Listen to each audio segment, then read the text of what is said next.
Julie developed a sore on her chin. Any open wound is dangerous in Africa. If untreated, even minor infections can be fatal. I was Ron and Julie's personal physician, with a pretty good training in veterinary medicine. I prayed she knew this was for her own good.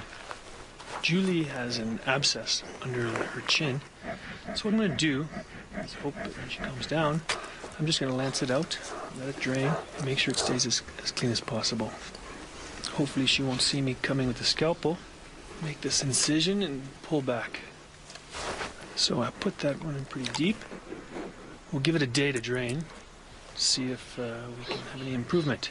The gel is a good antiseptic for the cats.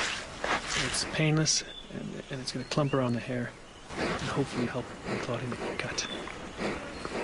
The sore healed nicely, but just pointing the tigers at prey wasn't working. These cats had room service their whole lives. I was ready to try anything to get them to understand what a hunt was all about. So he took a springbuck and mounted it off the back of a truck.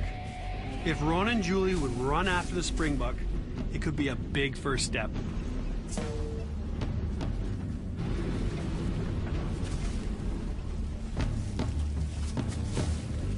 We hit the jackpot.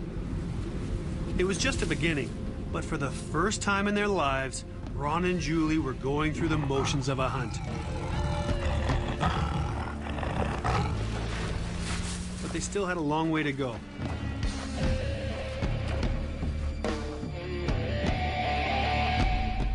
After the truck, we looked for more creative teaching techniques. We tried some pretty crazy ones, just to get them used to going after prey.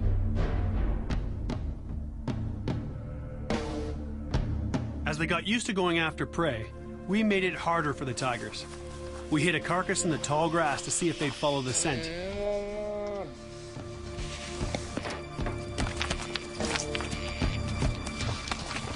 In their excitement running towards it, they can't see it in the long grass.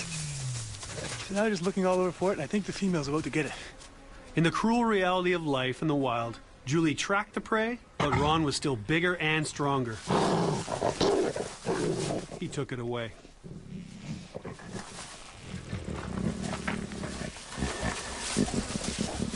Dominance plays a major role in the tiger's social structure. The male is over feeding on a springbuck carcass while the female sits there and waits her turn.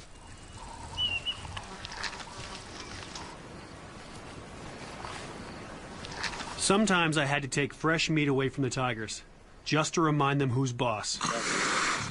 They didn't like that.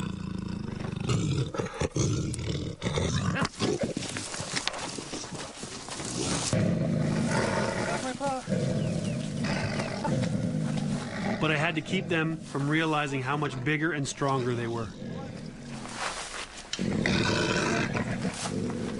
The day I stopped maintaining that illusion was probably the day one of them killed me.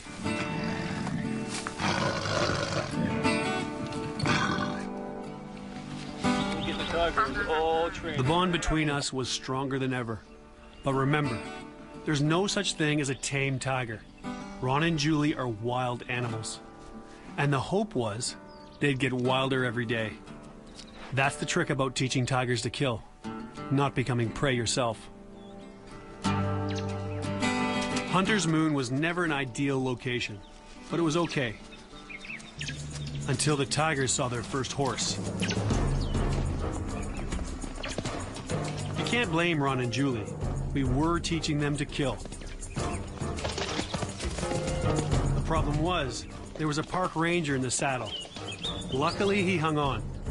He was okay, but local officials were not pleased. For the second time, the Tiger Project was homeless. I didn't know if I was prepared to go through this again.